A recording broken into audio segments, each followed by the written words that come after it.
¿Qué tal? Buen día a todos ustedes. Vamos a empezar con la clase de hoy. En esta ocasión vamos a hablar sobre la literatura del indigenismo.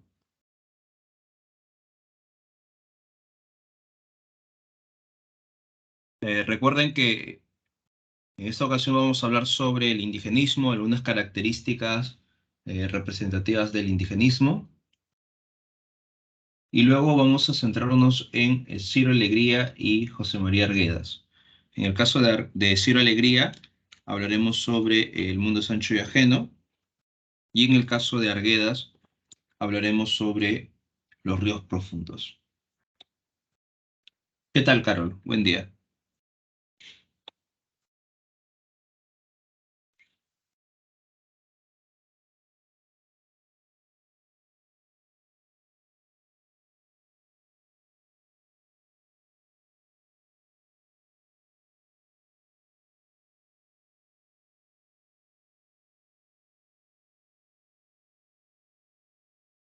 Bien, en el caso del indigenismo, recordemos que es un movimiento cultural que aparece en la segunda década del siglo XX con el propósito de reivindicar y liberar al campesino de la opresión de los terratenientes blancos y mestizos.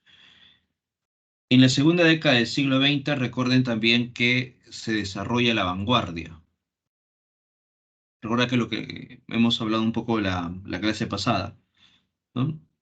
La vanguardia se dice que se oficializa con la publicación de Trilce, ¿no? En 1922, y en el caso del indigenismo, eh, oficialmente se desarrolla a partir de la publicación de cuentos andinos de López Albujar. ¿Qué tal, Álvaro? Buen día.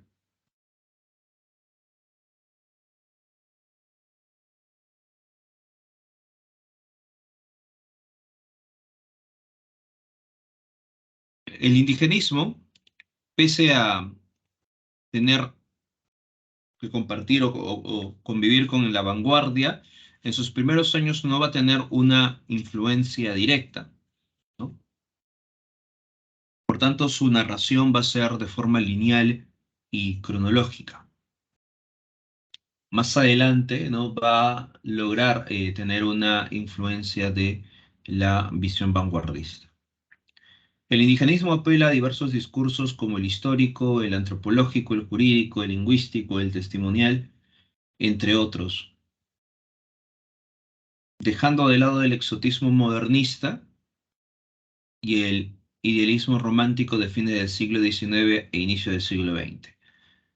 Eso nos da a entender un poco la diferencia con lo que sería el indianismo. Hoy vamos a mencionar un poco, ¿no? Entre lo que es el indianismo, que es el antecedente del indigenismo, y lo que es el movimiento en sí, ¿no? Vamos a ver una diferencia entre esos dos elementos. Entonces, el indigenismo va a superar esta visión exótica que se tenía respecto al campesino, y también se va a lograr superar esta visión idílica, romántica, que también se tenía como paradigma del campesino o del el entorno de la naturaleza. Dentro de los escritores que van a aparecer en el indigenismo, vamos a tener en cuenta al iniciador López Albújar. Recuerda que de inicio con la obra Cuentos Andinos tenemos a Ciro Alegría, José María Arguedas, entre otros autores.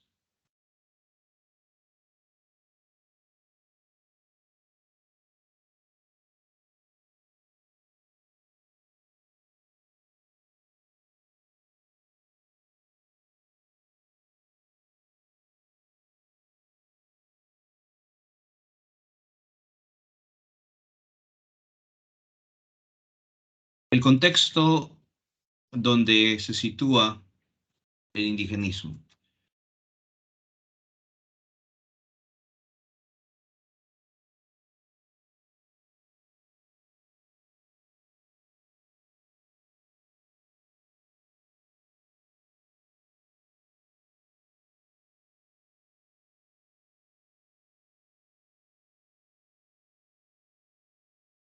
Podemos observar, por ejemplo, que en 1909 se funda la Asociación Proindígena con Pedro Zulem y Dora Mayer.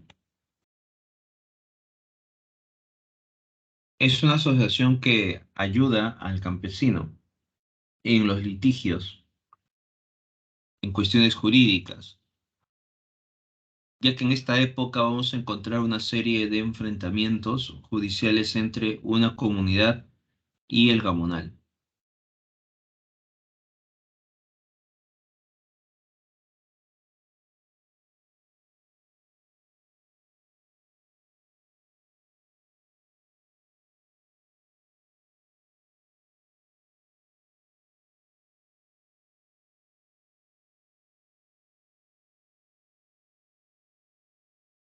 Recuerda que esta asociación proindígena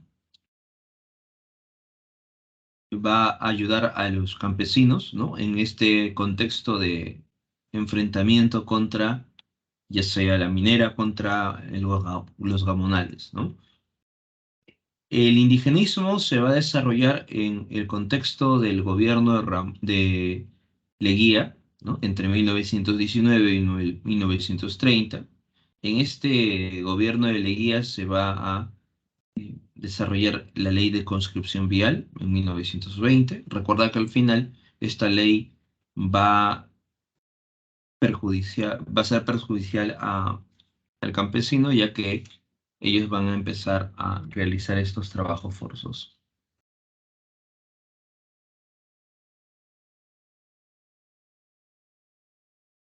Ahí estamos observando en cierta medida que también el Estado oprime al campesino. En 1922 aparece Trilce, que da inicio oficialmente a la vanguardia. Por eso les decía que tanto el indigenismo como la vanguardia van a coexistir en esta segunda década del siglo XX.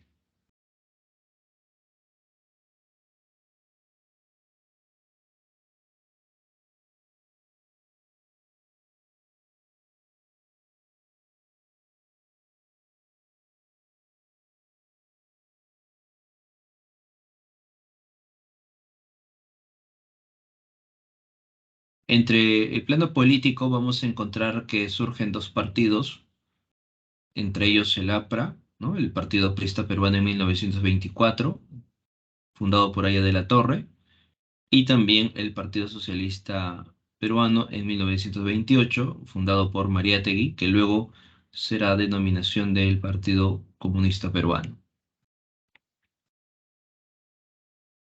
Vamos a observar también algunas agitaciones políticas, algunos enfrentamientos, algunas huelgas que se van a desarrollar en este contexto de la década del 20, como también levantamientos sociales, levantamientos campesinos en las provincias. ¿Qué tal, Ariana? Buen día. No te preocupes, justo estábamos empezando a mencionar un poco el contexto de la aparición del indigenismo. En 1926 va a aparecer la revista Mauta, y esta revista Mauta va a ser muy importante porque va a permitir la difusión de temas políticos, sociales, literarios, en general elementos culturales también.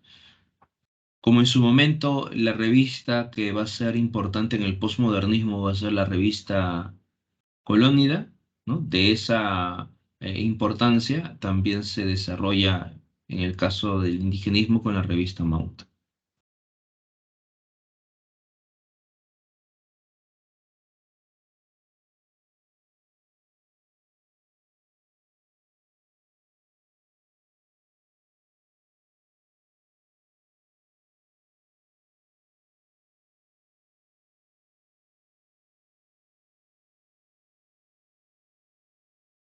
¿Qué tal, Pablo? Buen día.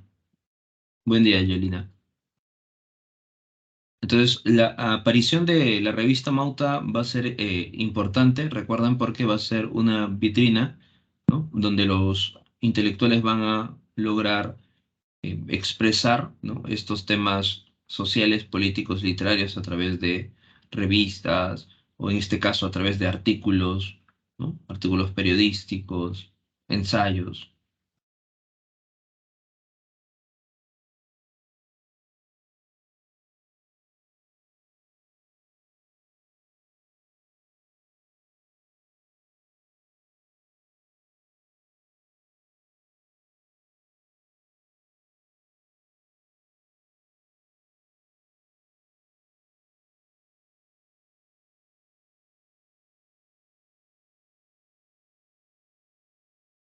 En 1928 aparece Siete ensayos de interpretación de la realidad peruana de Mariátegui.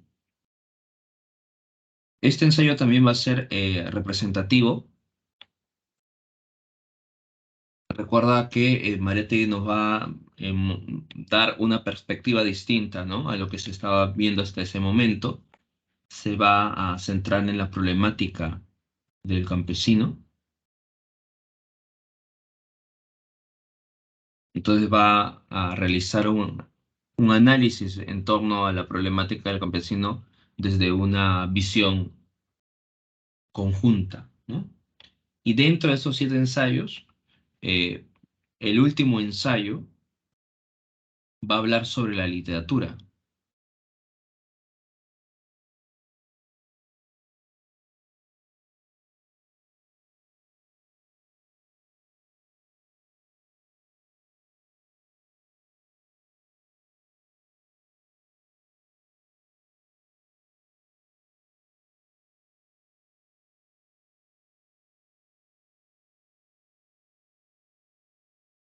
Entonces recuerden que en el último ensayo de Mariátegui se habla sobre la literatura en el Perú, hace un balance también sobre el indigenismo.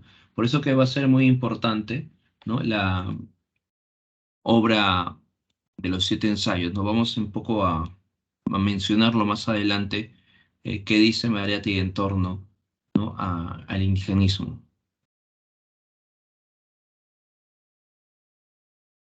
Recuerda que ya han pasado un promedio de 8 años, ¿no?, desde la aparición de Cuentos Andinos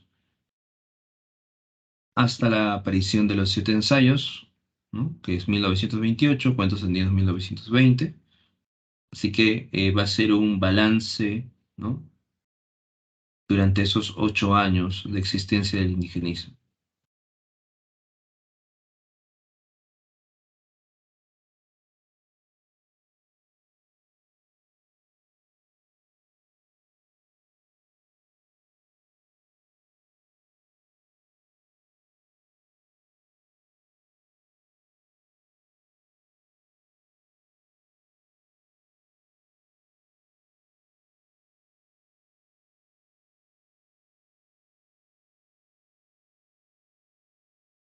En estos siete ensayos, por ejemplo, Mariátegui habla, en el caso de la literatura, ¿no?, que hay un proceso dentro de la literatura donde él plantea, por ejemplo, está el proceso dependiente, ¿no?, el momento dentro de nuestra literatura donde hemos logrado depender de España, ¿no?, ya sea en la etapa colonial, ya sea en la etapa republicana, con el costumbrismo, el romanticismo, ¿no?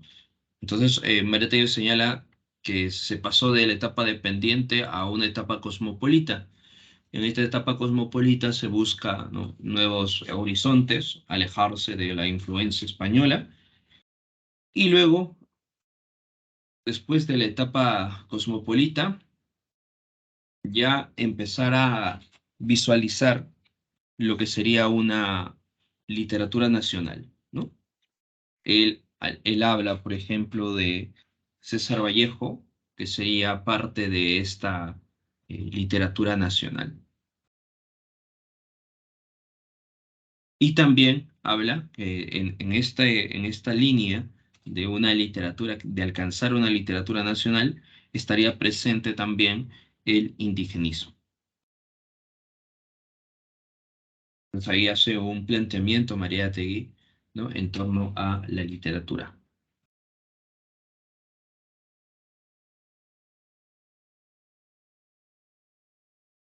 Entonces, ese va a ser el contexto donde surge el indigenismo. Vamos a observar que se va a influenciar desde el plano político, cultural, social, artístico. Por eso que el indigenismo va a ser considerado un movimiento cultural, que también se va a expresar en diferentes expresiones artísticas, como por ejemplo en la fotografía tenemos a Martín Chambi,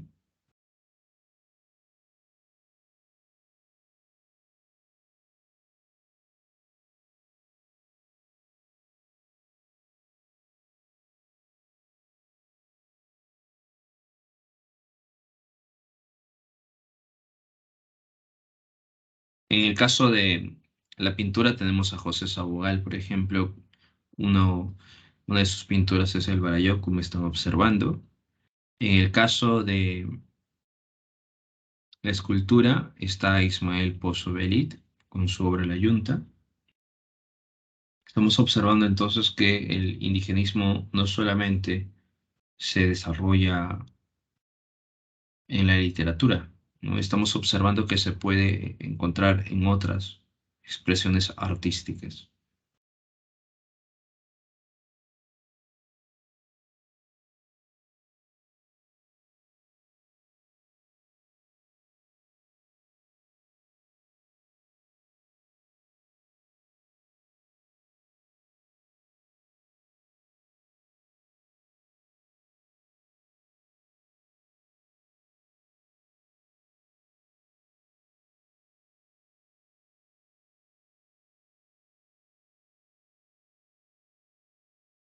Mariátegui, como les estaba mencionando, dentro de los 7 ensayos, él hace un poco el balance, ¿no?, de lo que es el indigenismo hasta ese instante, ¿no? Él, por ejemplo, nos habla que el indigenismo rompe, ¿no?, la visión que se tenía respecto al campesino.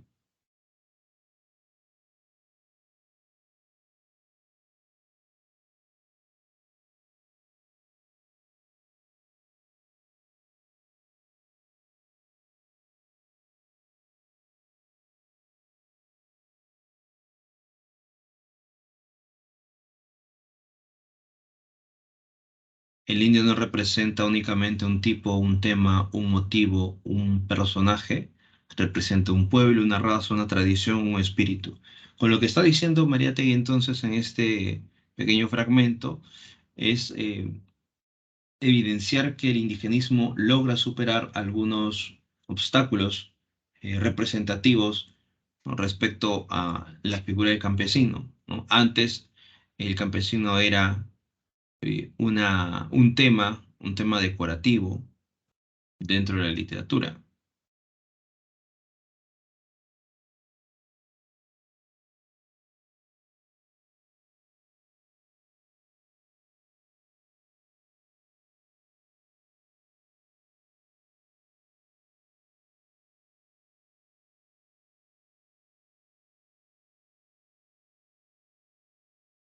Recuerda que el tema del campesino ha estado presente desde la producción de la emancipación, ¿no? Recuerda que en la literatura de la emancipación se utilizaba la temática del campesino, ¿no? En este caso el indio que estaba siendo doblegado, ¿no? Estaba siendo explotado por el español. Entonces se había convertido dentro de esta etapa como un elemento decorativo.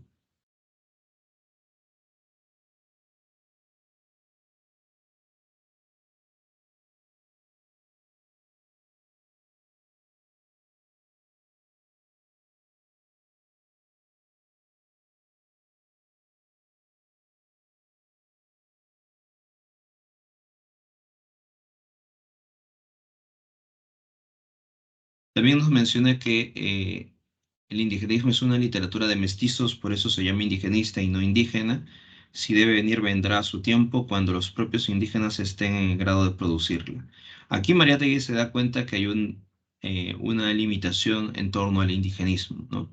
Si bien es cierto, el indigenismo logra plasmar las necesidades y los problemas en torno al campesino, no logra transmitir completamente toda su visión, ya que el indigenismo no es una manifestación que proviene de los indígenas, sino es una manifestación que proviene de los mestizos. Eso es lo que menciona Mariátegui, ¿no? Y luego señala que en algún momento esto va a cambiar.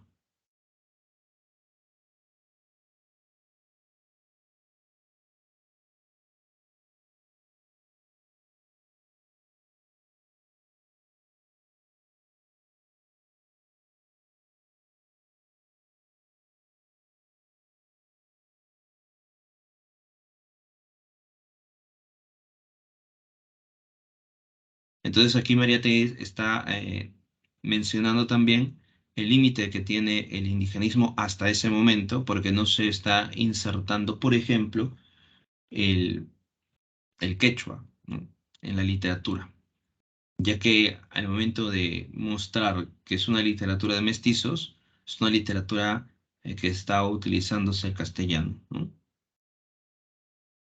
Recuerda que en esta época, 1928, no estaba presente todavía la obra de Arguedas, ¿no?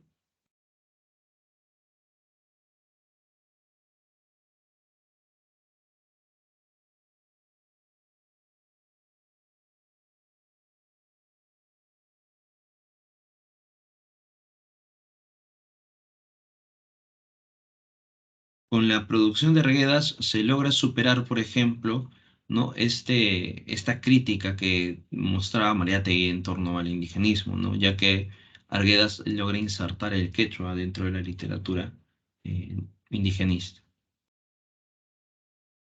Por eso que Arguedas es considerado como el máximo exponente, ¿no?, de esta visión o de este movimiento indigenista.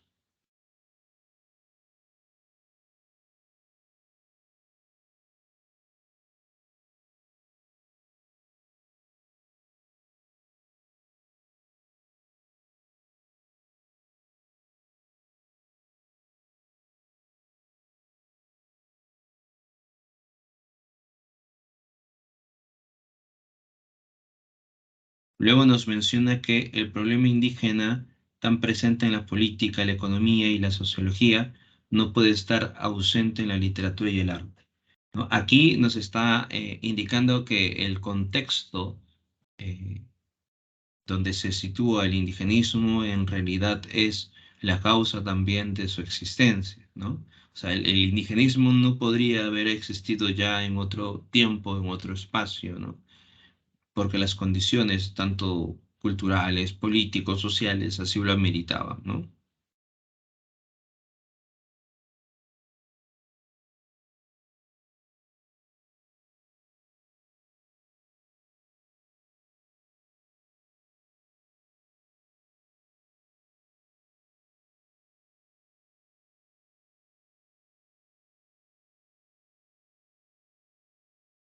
Entonces recuerden algunos puntos que Mariátegui nos menciona sobre el indigenismo, ¿no?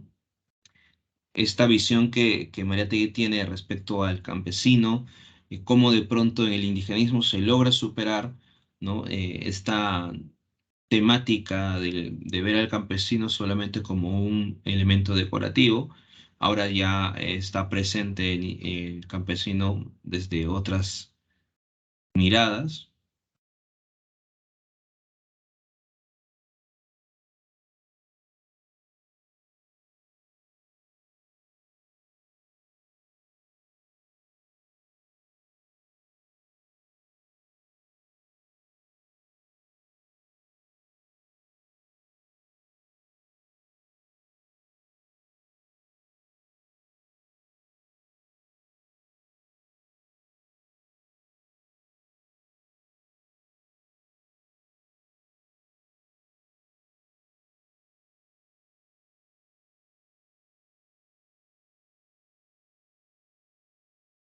El indigenismo va a tener algunos antecedentes dentro de la literatura y esto se remonta en el siglo XIX.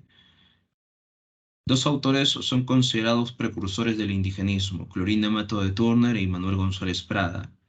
Ambos autores también van a ser denominados autores del indianismo. El indianismo va a ser una manifestación literaria donde se observa al campesino como un ser indefenso, que tiene que ser ayudado, apoyado por los blancos o criollos.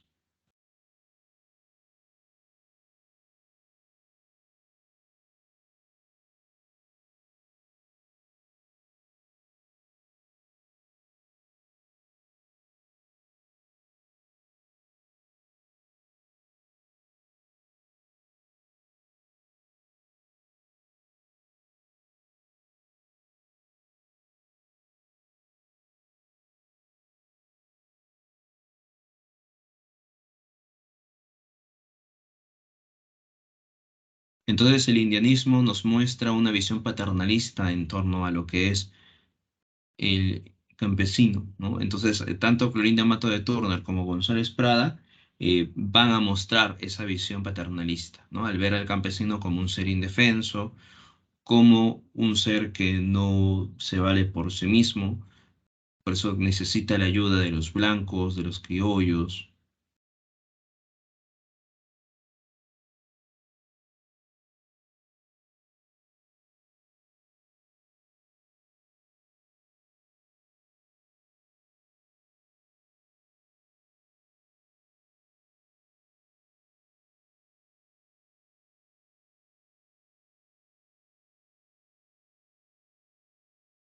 Clorinda Mato de Turner muestra al indio en su orfandad.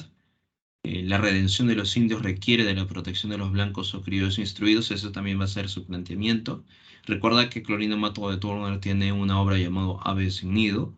En esta obra se muestra, ¿no?, cómo se oprime a la familia Yupanqui, representante de los campesinos dentro de la obra Ave sin nido, ¿no? Está ambientado en Quilla. Y a su vez, en esta obra, Clorinda va mostrando cuál es la importancia, ¿no?, de la presencia del campesino. También va mencionando algunos aspectos que difieren a la figura del campesino.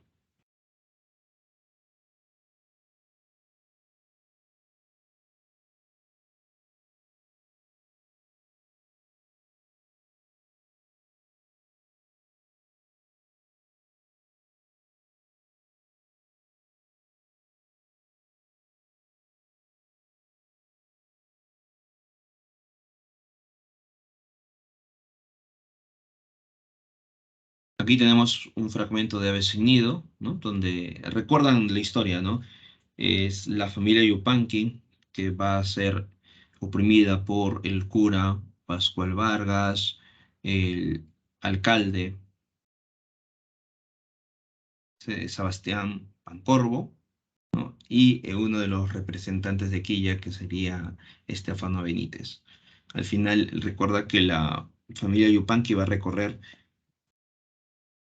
a la familia Marín para que puedan ellos ayudarlos, ¿no? Y va a ser la familia Marín quien en cierta medida proteja a la familia Yupanqui. Entonces ahí vamos a observar esta perspectiva del indianismo, ¿no?, donde el campesino va a ser el que busque la protección de los blancos o criollos.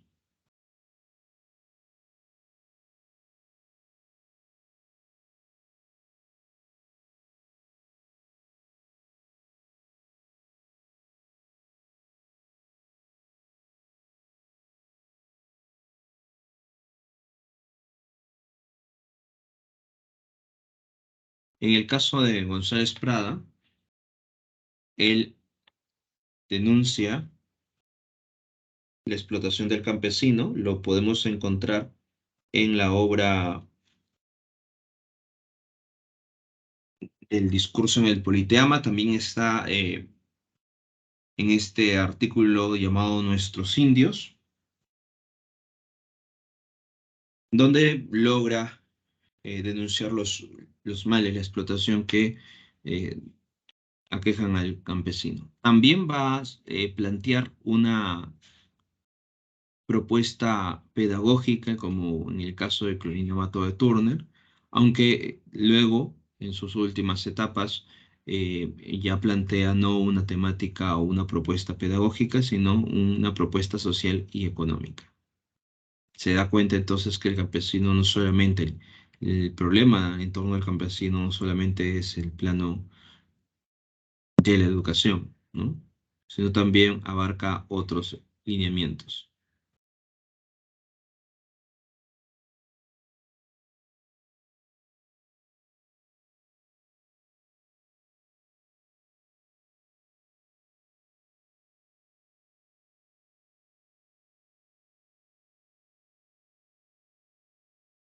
Entonces, estos autores, tanto Clorinda como Manuel González Prada, van a tener una visión particular en torno al campesino, donde se ve al campesino como un ser indefenso, un ser que necesita de la ayuda de los blancos o criollos.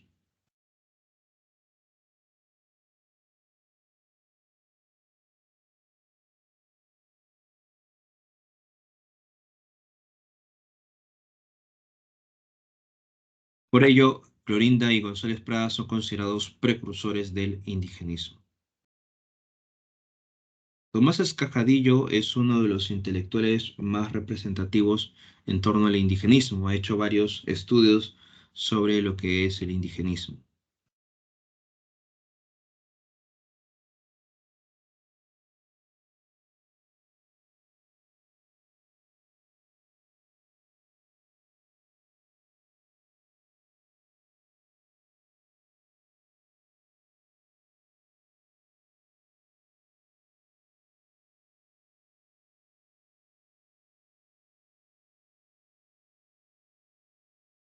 Tomás Escajadillo indica que para definir una obra literaria como indigenista no basta que esté presente un sentimiento de reivindicación hacia el indio ni presencias del tema indígena.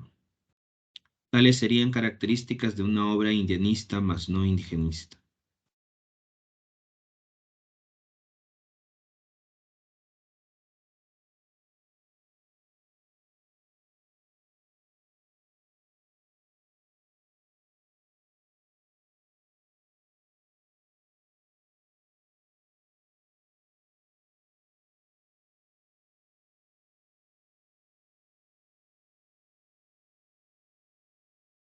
Entonces recuerden que Tomás Escajadillo nos menciona que una obra no puede ser indigenista solamente por plantear, ¿no?, la temática del campesino o plantear como temática algún problema del campesino, sino también tiene que lograr tener otros aspectos, porque si solamente se muestra al campesino el sentimiento de reivindicación, la presencia del tema indígena, entonces también estaríamos hablando de una obra indianista, ¿no? Entonces ahí Tomás Cajadillo señala por qué algunas obras son consideradas indianistas, por qué otras obras de pronto estarán dentro del indigenismo.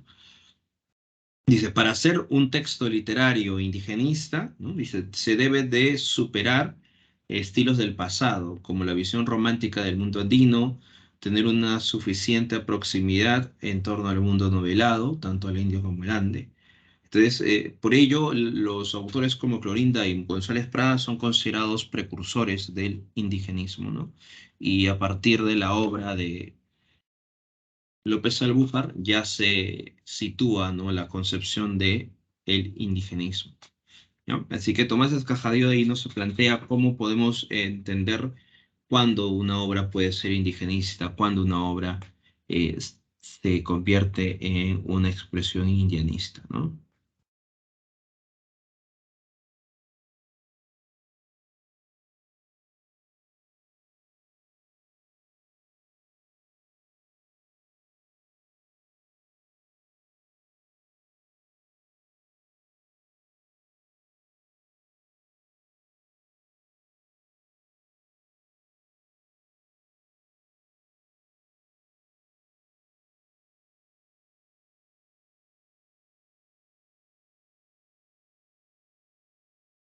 Recuerda entonces estas palabras de Tomás Escajadillo, también de Mariátegui, porque son un poco estos lineamientos que se van planteando para comprender la aparición del indigenismo, ¿no?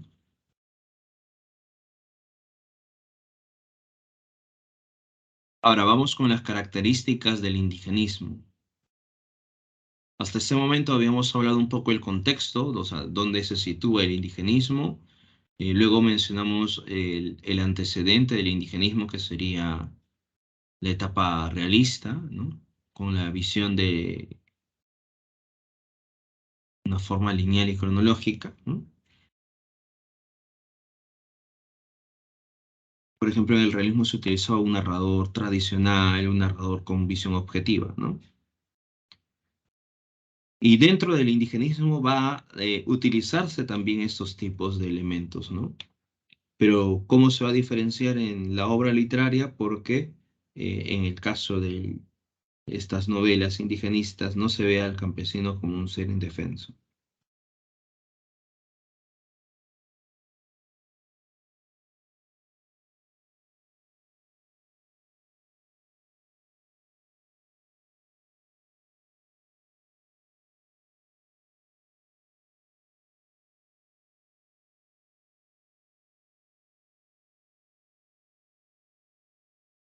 Dentro de las características del indigenismo está la problemática de la tierra, ¿no? ¿A quién le corresponde la tierra? ¿Al campesino, al gamonal, a la minera? Y empieza a haber entonces una discusión en torno a la posesión de la tierra.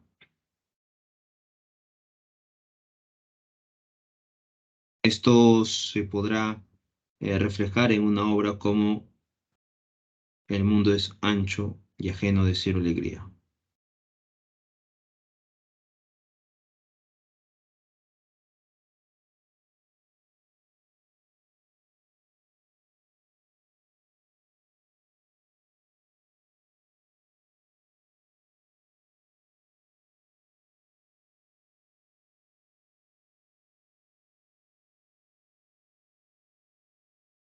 Otro punto también importante es la revaloración de la cultura andina, ¿no? Se logra rescatar, por ejemplo, algunos relatos orales, se van insertando mitos, leyendas en algunos aspectos culturales.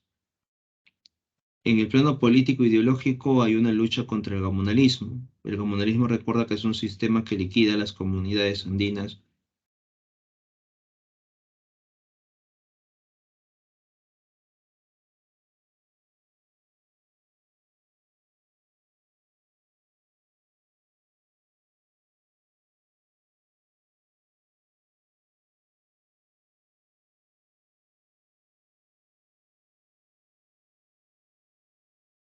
El indigenismo entonces va a enfrentarse a la visión del gamonalismo, ya que el gamonalismo es un sistema que está liquidando las comunidades.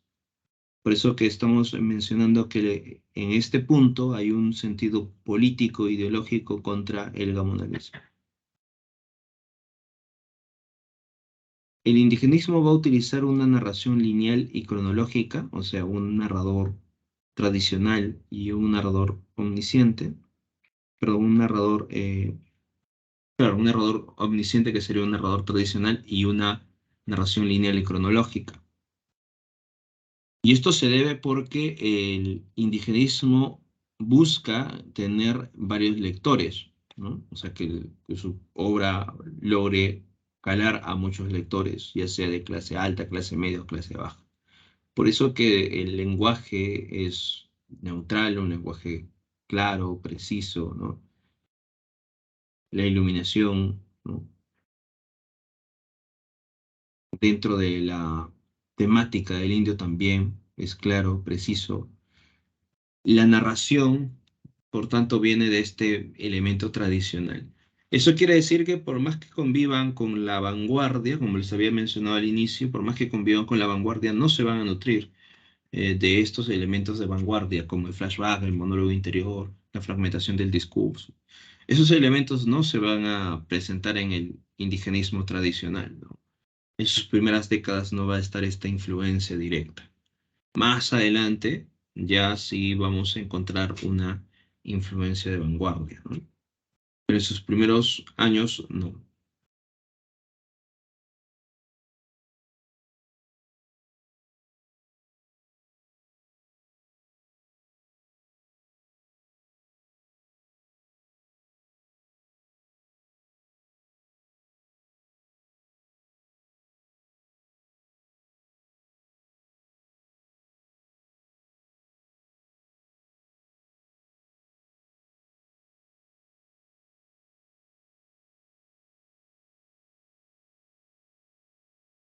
Se rescata relatos orales, lo que habíamos mencionado ya con la revolución de cultura andina.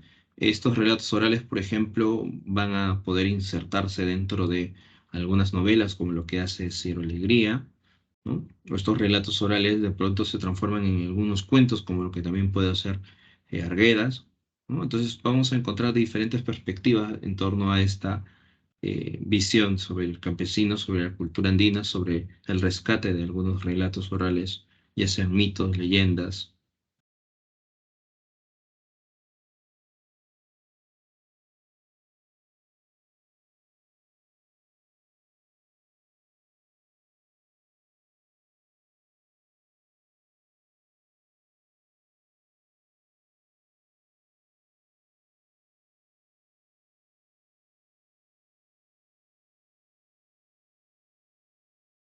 Y por último, se muestra una visión animista. Esta visión animista está planteada en las obras de Arguedas, ¿no? Donde hay un acercamiento profundo al campesino y se logra asimilar estos elementos mágicos, míticos, donde se muestra este vínculo entre la naturaleza y el ser humano.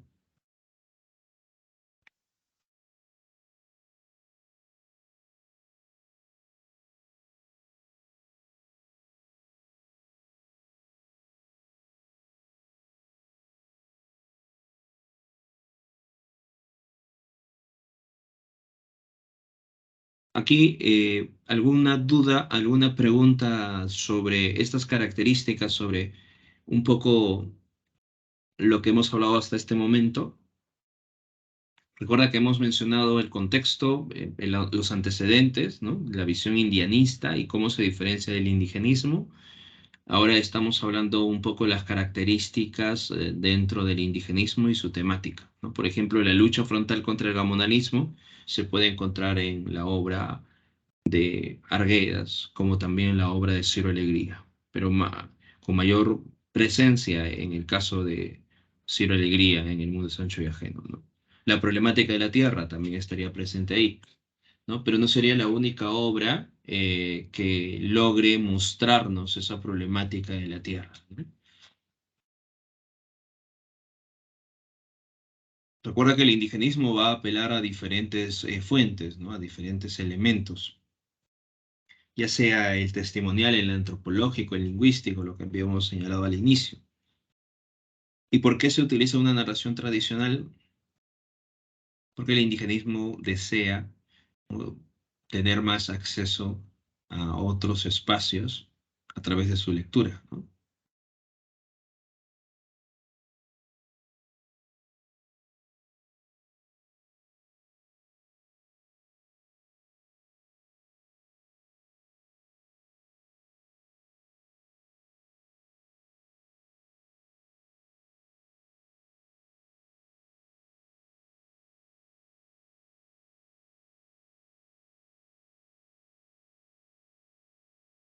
A ver, por acá nos pregunta, ok, en la visión animista.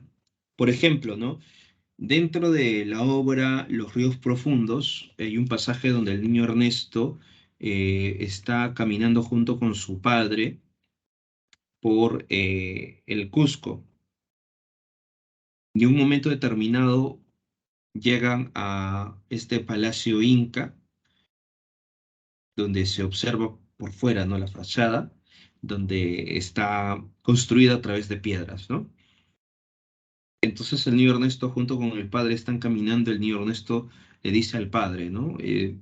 Puedo escuchar, ¿no?, lo que me dicen las piedras, ¿no? Ellos avanzan conmigo, ¿no? Aquí el niño Ernesto está eh, mostrando esa visión animista en torno al mundo andino. Sucede que la visión animista es darle, o el animismo es darle vida a elementos inertes, ¿no? Darle vida, nociones humanas a los elementos inertes. Y por ello, eso es un ejemplo de lo que sería la visión animista, ¿no? ¿Por qué se da esa visión animista? Porque en el mundo andino, recordemos que en el plano cultural del mundo andino hay un acercamiento, ¿no? Hay una relación entre naturaleza y ser humano, ¿no? Y esta relación entre naturaleza y ser humano se da porque desde la visión cultural, ¿no?, del mundo andino, la naturaleza cobra vida, la naturaleza está vinculada a sus dioses, y por ello hay un respeto y hay un acercamiento a la naturaleza. y bajo esa modalidad se presenta una visión animista. Los cerros hablan, los cerros caminan, los cerros deambulan, ¿no? Son deidades, algunos de estos cerros, como los Apus o los Guamanis, ¿no? Que van a ser divinidades vinculados a los cerros. Entonces, al momento de hablar sobre los cerros que caminan, que se desplazan, ¿no? O que los cerros te hablen, ya estamos observando aquí una visión animista, porque le está dando vida, ¿no? Atributos a un elemento inerte, como el cerro, por ejemplo.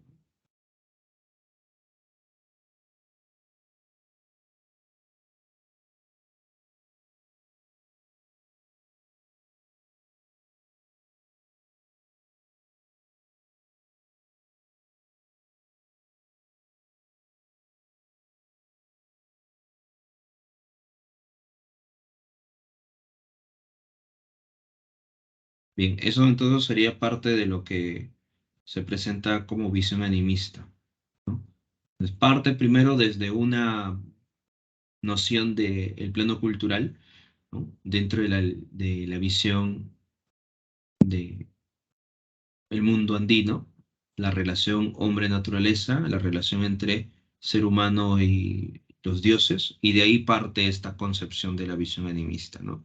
Cuando los narradores muestran cómo de pronto la naturaleza cobra vida, cómo el ser humano se relaciona con la naturaleza, hay un respeto en torno a la naturaleza, así se plantea la visión animista, ¿no? En los ríos profundos se observa eso, porque Arguedas logra insertar esta visión del mundo andino a la literatura indigenista.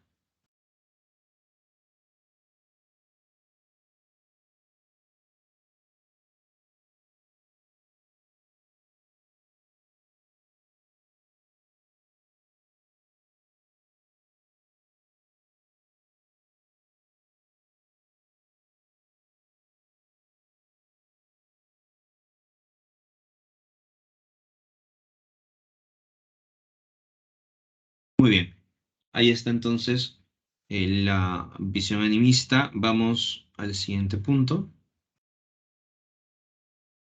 Vamos ahora a hablar de los representantes. Y ya que también habíamos hablado sobre la visión animista, ¿no? Recuerda que la visión animista estaría dentro de lo que se llamaría el realismo mágico, ¿no? La mirada mítica, mágico-religiosa dentro del mundo andino.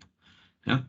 ¿Y por qué estamos señalando esto? Porque también Tomás Escajadillo nos menciona que el indigenismo como movimiento literario o como movimiento cultural va a tener dos grandes etapas, ¿no? La etapa inicial, que es el indigenismo ortodoxo, que es el indigenismo tradicional. En esta visión ortodoxa o indigenismo ortodoxo se va a utilizar básicamente elementos del realismo según el modelo del siglo XIX, ¿no? Un narrador objetivo, un narrador omnisciente o un narrador personaje, una narración lineal y cronológica. Entonces, eso va a ser parte del indigenismo ortodoxo.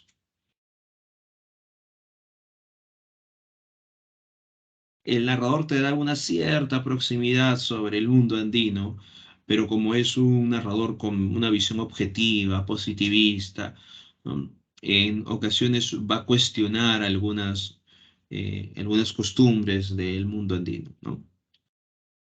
Luego viene el neoindigenismo, o sea, se supera esta visión indigenista tradicional.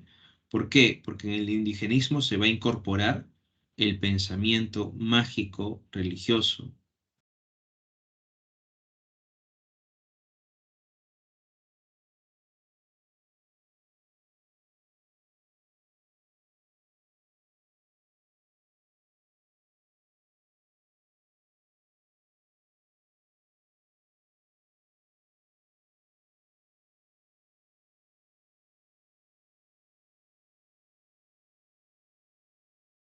El neoindigenismo entonces recuerda que se incluye una mirada mítica, mágico-religiosa del mundo andino y también se van a incorporar herramientas de vanguardia, ¿no? Flashback, por ejemplo, monólogo interior, ruptura del tiempo, etcétera, ¿no? Por eso que el neoindigenismo logra modernizar, ¿no?, la narrativa indigenista.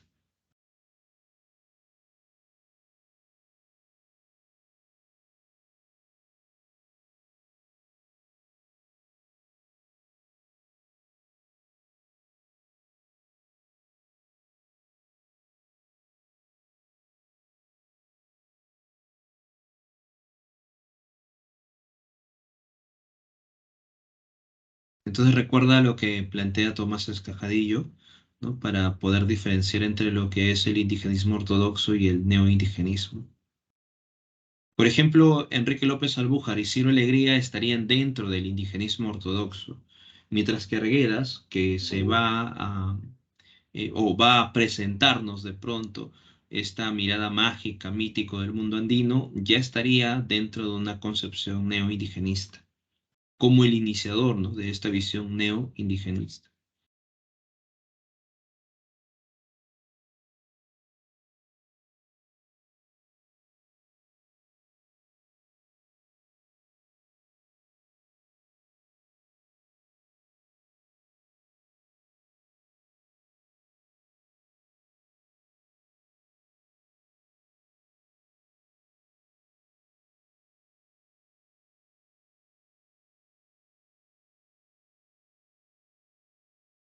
Enrique López Albújar y Ciro Alegría, recuerdan, estarían dentro de la literatura ortodoxa, ¿no? En el caso de López Albújar, él inicialmente escribía cuentos de carácter modernista y también obras fantásticas. Pero ¿qué sucede? Sucede que López Albújar va a publicar esta obra, Cuentos Andinos, y va a convertirse en la primera obra, ¿no?, que da inicio al indigenismo. Pero más allá de Cuentos Andinos, López Albujar no va a tener, ¿no?, otras obras donde se refleja esta noción. Por eso que es considerado como el iniciador del indigenismo, como un representante también del indigenismo, pero de grado menor, ¿no? Porque su producción literaria no gira en torno, toda su producción no gira en torno al indigenismo, ¿no?, sino a través de cuentos andinos. Cuentos Andinos contiene 10 relatos, entre los que sobresalen los tres Jircas, El Campeón de la Muerte o Hampi. Dice, para la mayoría de críticos literarios, López Albújar rompe con la imagen romántica e idealizada del indígena heredad del siglo XIX y nos entrega, en palabras de Ciro Alegría, al indio de carne y hueso.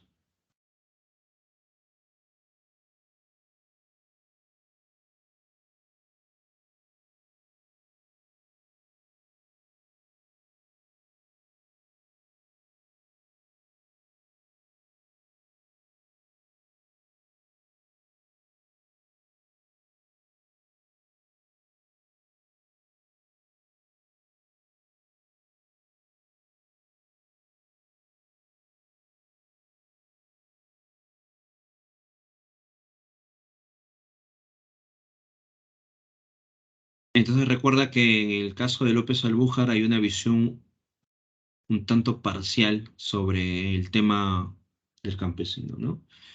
En el caso de Ciro Alegría vamos a encontrar ya una perspectiva distinta. Va a desarrollar un indigenismo documental y denunciatorio.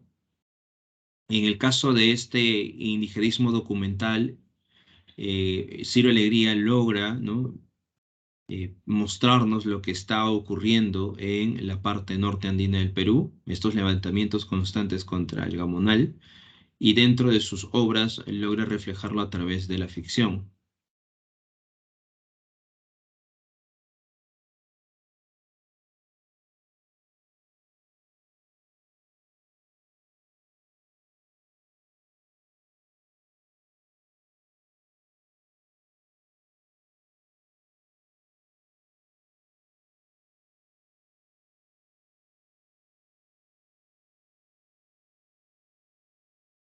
En Ciro Alegría se va a mostrar entonces una denuncia, ¿no?, contra la visión del gamonalismo. Recuerda que el gamonalismo destruye las comunidades, ¿no?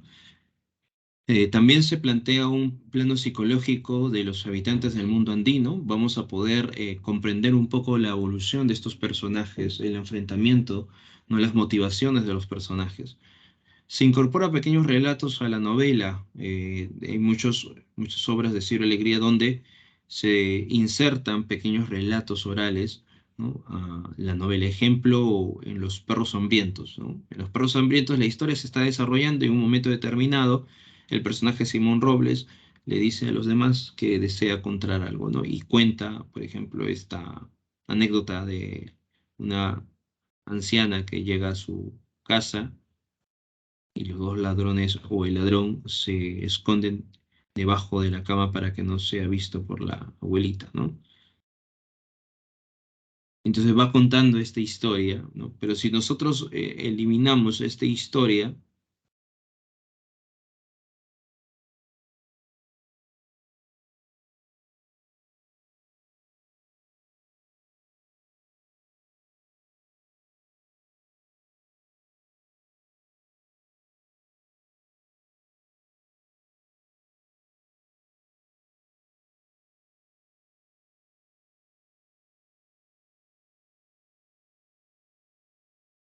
recuerda que también va a plantear la lucha en favor del indio y propone una identificación del ser humano con el paisaje, ¿no?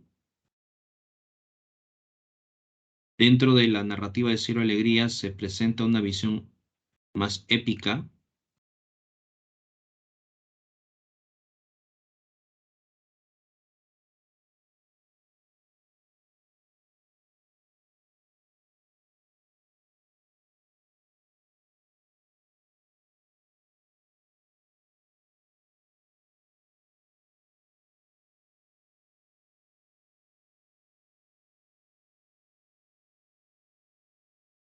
Obras de Ciro Alegría tenemos El mundo es ancho y ajeno, La serpiente de oro, Los perros hambrientos, Duelo de caballeros, que sería un conjunto de cuentos, entre otros.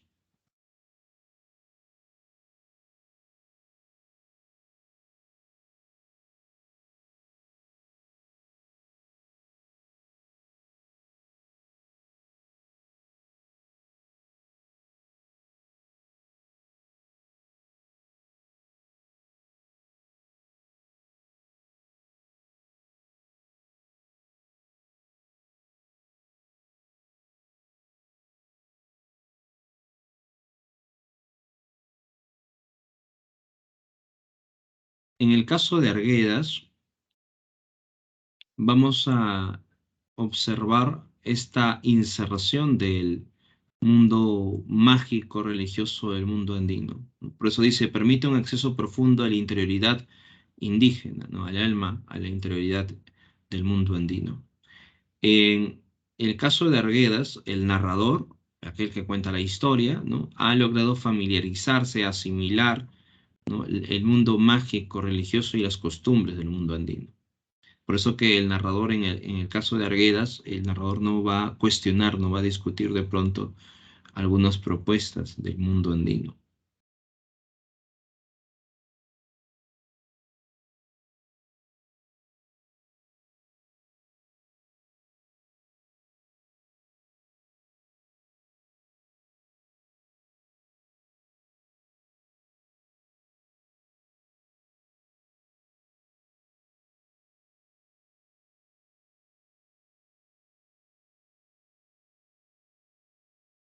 Propone una mirada mítica del universo andino desde su interior, eso es lo que estábamos mencionando aquí. El narrador ha logrado asimilar, ¿no? Todos estos lineamientos del mundo andino, ha logrado también asimilar las costumbres del mundo andino, por eso que en Arguedas vamos a encontrar un narrador familiarizado a estos aspectos, ¿no? Un narrador que puede tener una visión subjetiva, pero que no cuestiona de pronto estos pasajes, ¿no? Estos elementos culturales o estas costumbres del mundo andino.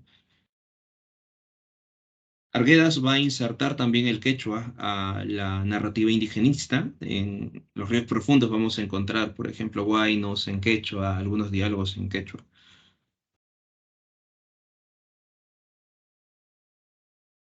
Por eso que la visión de Arguedas es una visión más lírica, más poética. En Ciro Alegría su visión más es épica, porque está nos constantemente enfrentando, ¿no? el campesino y la minera, el campesino, el gamonal, el campesino contra otros campesinos, ¿no? Entonces hay un enfrentamiento constante que sería una visión épica en Ciro Alegría y una visión poética, lírica, en el caso de Arguedas. Entre las obras de Arguedas está Los ríos profundos, Todas las sangres, El zorro de arriba y El zorro de abajo, que es su novela póstuma.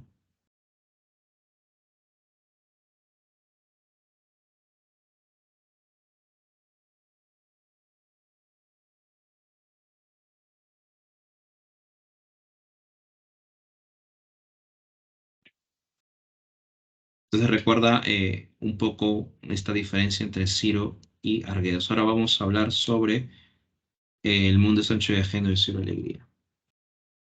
En el caso del mundo El mundo es ancho y ajeno, recordemos que la historia nos sitúa en la comunidad de Rumi. Esta comunidad va a tener que enfrentar a Álvaro Menábar, ya que él está pidiendo el desalojo de esta comunidad porque desde su perspectiva le pertenece. Por eso que entrará en juicio. El alcalde Rosendo Maggi contratará a Bismar Ruiz para que pueda enfrentarlo, ¿no? En este juicio que se va a desarrollar. Sin embargo, Álvaro Menábar, con su poder, ha logrado corromper a jueces, fiscales, ¿no? Incluso Bismar Ruiz, y cuando se desarrolle este juicio, al final será declarado como propietario Álvaro Menábar y la comunidad tendrá que marcharse a la meseta de Ñañahui.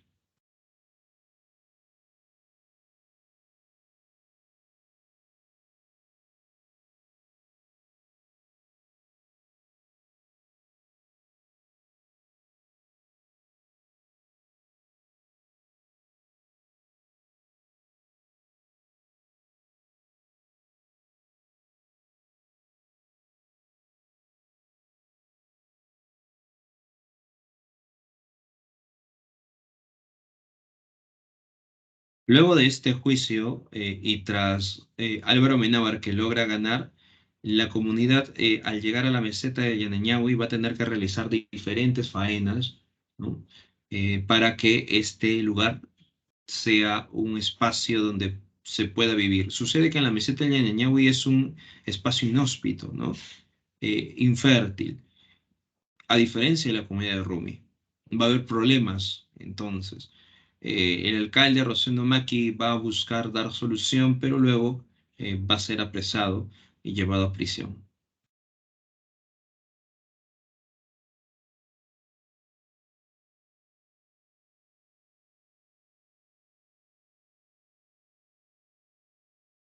Rosendo Maki va a ser llevado a prisión y va a encontrarse con el Fiero Vázquez, ¿no? Un bandido que los hacendados querían tener su cabeza allá.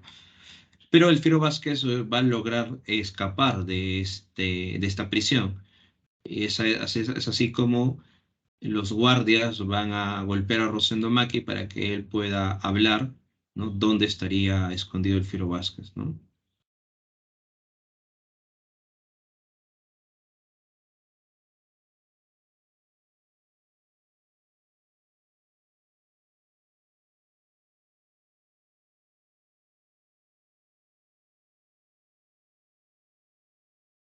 Recuerda entonces que tras la muerte de Rosendo Maki, la comunidad se queda sin alcalde, ¿no? Y no van a avisar a la comunidad sino hasta después de enterrar a Rosendo Maki. Más adelante, Álvaro Menábar va también mandar una notificación de desalojo a la meseta de Ñanañahui. Por eso que la comunidad no sabe qué hacer. Álvaro Menábar ha logrado romper los hitos, ¿no? Y han puesto estos hitos más allá de la laguna. Por eso que desde su perspectiva, bajo estos lineamientos del poder, la meseta de Ñanañahui también le correspondería a él. Para eso ya ha retornado Benito Castro, el ahijado de Rosendo Maki, y Benito Castro va a ayudar a la comunidad, a la meseta, ¿no? Estando en la meseta de Ñanañahui, y van a realizar también grandes faenas para que estos espacios puedan ser lugares donde se puedan habitar. Pero con el futuro desalojo, se busca en asamblea saber quién será el nuevo alcalde. Benito Castro se convertirá en el nuevo alcalde de Rumi y Benito Castro le planteará a la comunidad para enfrentarlo.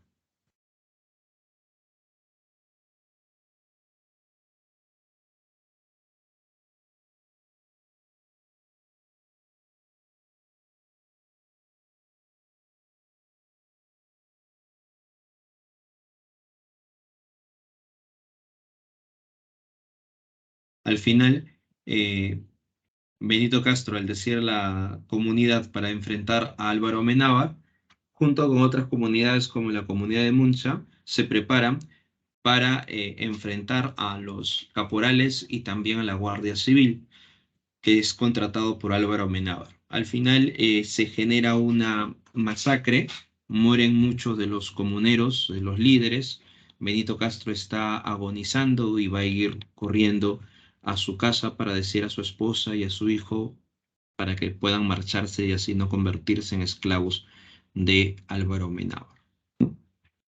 Llegando a la casa, menciona, ¿no?, que huyan. La esposa le dice dónde, ¿no?, pero ya no le responde Benito Castro porque cae, ¿no?, muerto. Mientras la esposa va escuchando cómo los disparos, ¿no?, van acercándose más y más.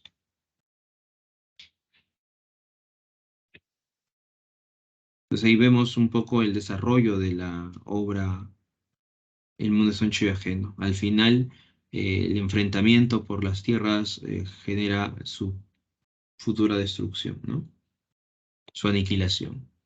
Y eso es lo que va a denunciar Ciro Alegría a través de sus novelas, ¿no? En este caso, a través del mundo es ancho y ajeno. El tema central es la lucha por la tierra. El resultado de este conflicto será el despojo de sus terrenos y al final la aniquilación de los campesinos.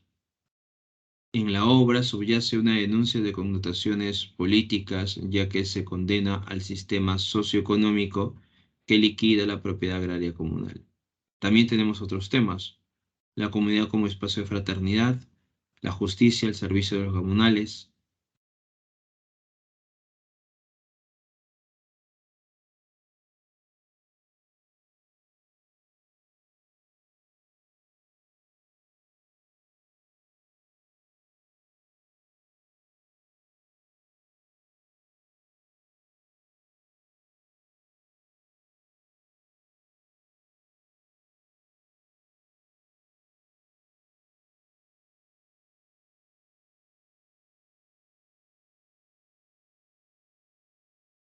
La comunidad como espacio de fraternidad, esto va a ser muy importante porque en el siguiente punto también, cuando se ve la representatividad de los espacios, a lo largo de la obra El mundo es ancho y ajeno, el narrador logra reflejar esta oposición entre armonía y explotación. La armonía va a estar presente, por ejemplo, a través de la representación de la comunidad, y la explotación va a estar vinculado eh, en la hacienda.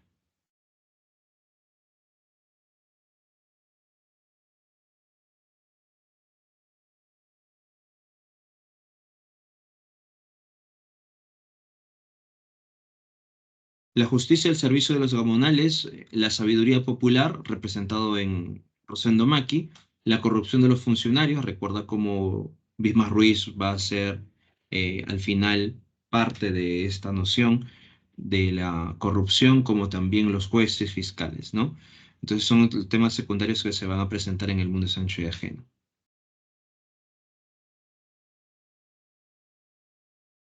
Entonces recuerden estos detalles sobre esta novela. No se olviden de esta dualidad, de esta oposición constante: armonía, comunidad; explotación, hacienda, ¿no? Fraternidad, armonía, solidaridad, la comunidad de Rumi; explotación, maltrato, despojo, la hacienda de Humay, que es la hacienda de Álvaro Amenábar, porque va a ser constante en la obra, ¿ya? Bien, eso sería entonces El mundo es ancho y ajeno de Ciro Alegría. Por otro lado, tenemos Los ríos profundos. La novela Los ríos profundos nos presenta las peripecias de Ernesto junto con su padre. Ernesto tiene la edad de 14 años, junto con su padre van a viajar por diferentes espacios del, espacios andinos, ¿no? Y se van a instaurar en la ciudad de Bancay. Narrada por su propio protagonista, o sea, vamos a tener la perspectiva de Ernesto. La novela está escrita en un estilo autobiográfico y se divide en 11 capítulos. En el caso de Ciro Alegría, El mundo es ancho y ajeno, se divide en 24 capítulos. En el caso de Los ríos profundos, en 11. Dice, asimismo, la obra incluye cantos quechos como parte integral de la acción narrativa y como elementos que configuran el sentimiento o el sentir de los personajes. El tema de Los ríos profundos es la identificación con el mundo andino. Otros temas que se pueden encontrar en Los ríos profundos es la violencia racial y social que se sitúa en el colegio internado. El desarraigo cultural, la presencia de Ernesto y cómo se va familiarizando con el mundo andino y se va desligando de sus costumbres, raíces sociales, culturales. El sistema opresivo de educación, producto del internado, y también va a haber una crítica, una visión, una mirada anticlerical. Y otro tema también estaría vinculado al mundo andino, ¿no? La naturaleza con el hombre. Ahora, en la obra Los ríos profundos se desarrolla estos sucesos, ¿no? Pero recuerda que aquí se muestra una mirada animista, una visión o una mirada anticlerical, se utiliza el quechua, no solamente en huaynos, que se van a incorporar en los relatos, sino también algunos diálogos que van a estar en quechua. El niño Ernesto junto con su padre van a llegar al Cusco, ya que el padre tenían una noción de llegar al Cusco y encontrarse con el viejo, un pariente del padre, y realizar trabajos, ¿no? Pero cuando llega al Cusco, el viejo lo trata mal y por eso que el padre se enoja y se retirará con el niño Ernesto al día siguiente. Pero antes de retirarse, los dos van a recorrer, van a pasear por el Cusco, ¿no?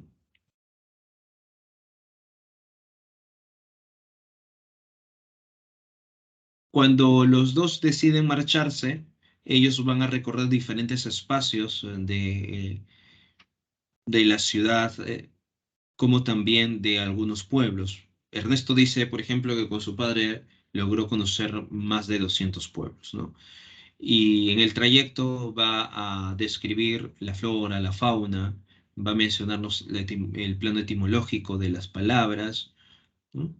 Las costumbres que se presentan, hasta que lleguen a Abancay, y en Abancay el hijo se va a situar, ¿no? En el colegio internado y el padre se irá a trabajar en otro pueblo.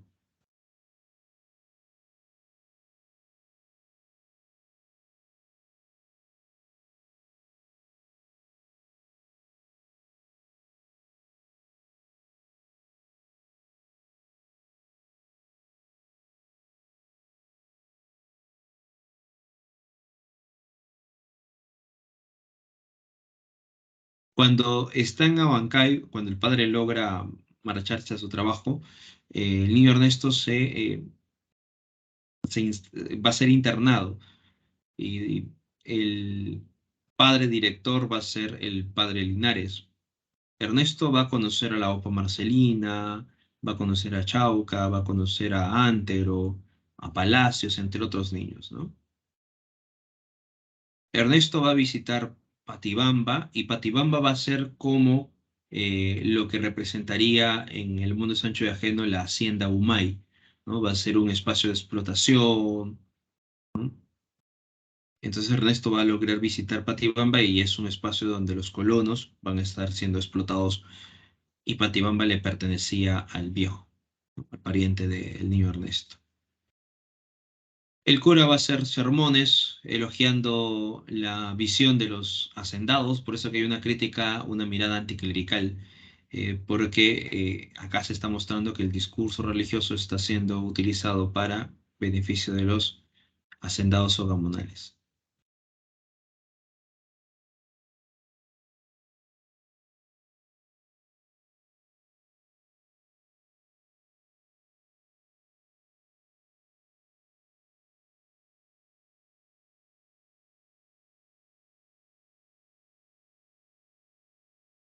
Estando en el colegio, el niño eh, Ernesto va a lograr interactuar con diferentes personas. Por ejemplo, con Palacios. Ahora, Palacios es hijo de un campesino, por eso que va a estar constantemente siendo asediado por otros niños. Antero va a ser hijo de un hacendado. Antero va a tener dinero. Y Antero va a ser aquel que se va a acercar a Ernesto. Porque recuerda que Ernesto eh, no pertenece a la clase alta, pero tampoco a la clase baja. Sí está vinculado a los hacendados, ¿no? Por eso que Antero y Ernesto se familiarizan desde esa perspectiva. Pero más adelante, Ernesto va a tomar una posición. Cuando se da la rebelión de las chicheras, Ernesto va a apoyar la rebelión de las chicheras a cargo de doña Felipa, mientras que Antero va a rechazar, ¿no? Desde la mirada que tiene, desde la perspectiva de su padre, ¿no? Las chicheras han cometido delito, ¿no? Por eso que van a tener que ser castigadas, dice Antero, ¿no? Mientras que el niño Ernesto tiene otra perspectiva. Entonces ahí ya va a haber un quiebre entre estos dos personajes. Pero antes que suceda esto, ¿no? Ernesto va a visitar el barrio de Huanupata. Aquí Ernesto va a familiarizarse con el mundo andino, con los colonos, ¿no? El acercamiento con esta perspectiva andina. Antero va a traer un trompo, el Zumbayu, que va a instaurar un universo de luz y esperanza o armonía. Y este trompo se le va a regalar a Ernesto, ya que Antero quería que Ernesto le escriba una carta para su enamorada. A lo largo de estos episodios se va a observar una pelea constante entre estos niños. Por ejemplo, van a abusar constantemente de la Opa Marcelina, van a ultrajarla, van a golpear a Palacios. Se da, por ejemplo, el tema de el Lleras, el Chauca, que son los personajes, los niños más problemáticos en el internado. Luego se desarrolla la rebelión de las hechiceras por parte de doña Felipa, ¿no? Que es el símbolo maternal para Ernesto. Cuando el padre Linares se entera que Ernesto ha participado en esta rebelión de las chicheras, va a ser castigado. Ahora, ¿sobre qué va la rebelión de las chicheras? Sucede que los hacendados van a guardar la sal en un almacén, ¿no? Va a haber una escasez de sal. Llega el punto que los hacendados hacen eso con la intención de lograr que los colonos se endeuden al querer comprar esta sal, ¿no? Y tras la deuda, los hacendados van a tener mayor fuerza para poder someterlos.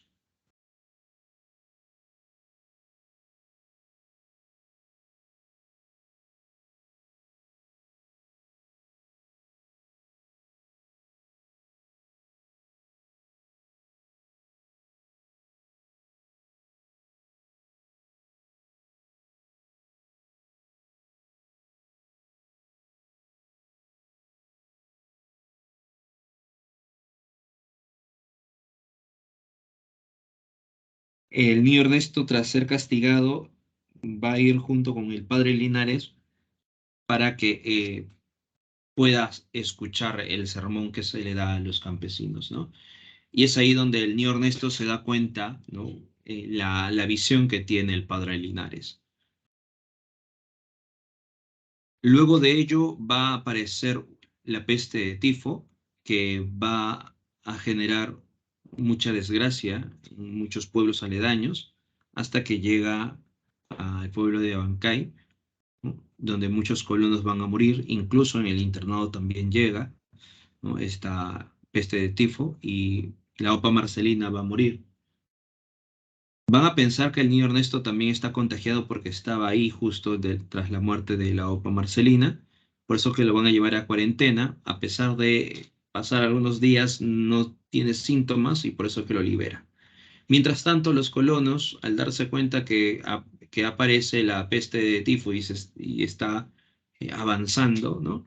Ellos deciden tomar el pueblo y exigirle al padre que dé una misa, ¿no? Al cura que dé una misa, para que así el cura pueda, en cierta forma, lograr detener a través de la religión, ¿no? Eh, la peste de tifo. El padre Linares le dice al niño Ernesto que abandone a Abancay, que se marche donde está su padre.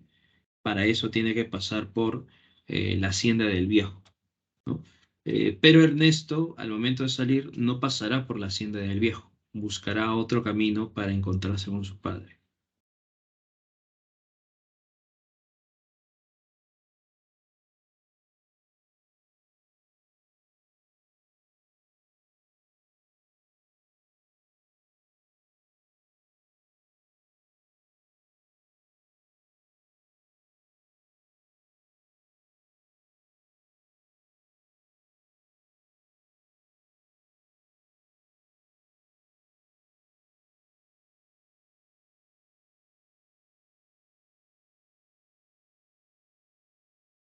Entonces, recuerda este suceso de los ríos profundos, ¿no?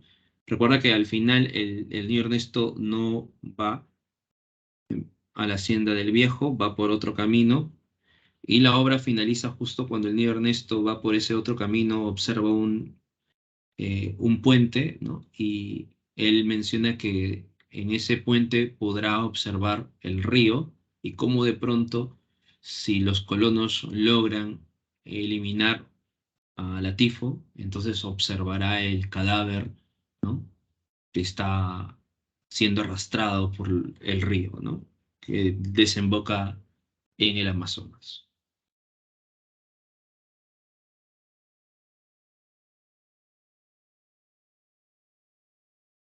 Preguntas, dudas hasta aquí. Recuerda que en los ríos profundos hay un acercamiento al mundo andino a través de la mirada de el niño Ernesto y cómo va repercutiendo las costumbres, la visión animista, la relación hombre y naturaleza que se presenta dentro de esta obra. Tienes ahí el enlace para que puedas dar las tres preguntas del examen, que está en los comentarios.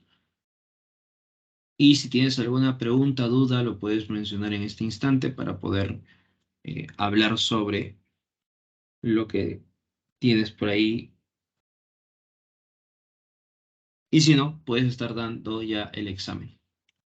Si no tienes dudas o preguntas, ahí está el enlace para que puedas estar desarrollando.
Bien, vamos con la pregunta número 1. Dice, son afirmaciones relacionadas con la narrativa indigenista. Una de las variantes fue la novela psicológica, falso. Se expone una crítica social, correcto. Se empleó un lenguaje experimental y solemne, falso. Preferencia por espacios rurales andinos, correcto. Y está desarrollándose junto con la vanguardia en el Perú, correcto. Entonces la respuesta sería 2, 4 y 5. La respuesta sería la A. En la pregunta 2 menciona, dice, ambos se vinculan porque pretendieron, tanto el indigenismo ortodoxo y el neoindigenismo, qué elementos tienen de igual forma. Dice reivindicar el pensamiento andino no está presente en el indigenismo ortodoxo. No se reivindica el pensamiento andino, o sea, no se reivindica la visión animista, no se reivindica el mundo subjetivo, ¿no? O la mirada mágica, religiosa, solamente eso se desarrolla en el neoindigenismo, por eso que no puede ser esto. ¿Ambos denuncian los abusos contra el indio? Sí. ¿Ambos representan de manera fidedigna al indio? Sí. ¿Ambos revaloran las tradiciones quechuas? Bueno, las tradiciones quechuas se revaloran más en el mundo neoindigenismo, ¿no? Más que en este punto. Así que eso tampoco sería.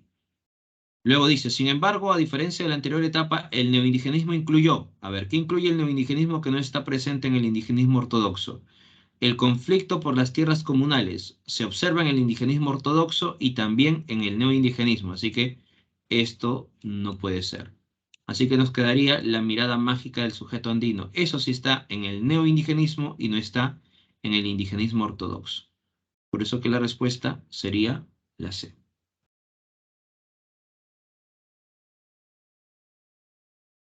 Muy bien.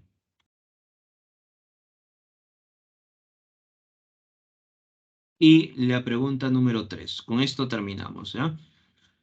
Seleccione la alternativa que complete correctamente el siguiente enunciado. El indianismo aparece en la narrativa de, recuerda quiénes son considerados indianistas, tanto González Prada, Manuel González Prada, como también Clorinda Mato de Turna, ¿no?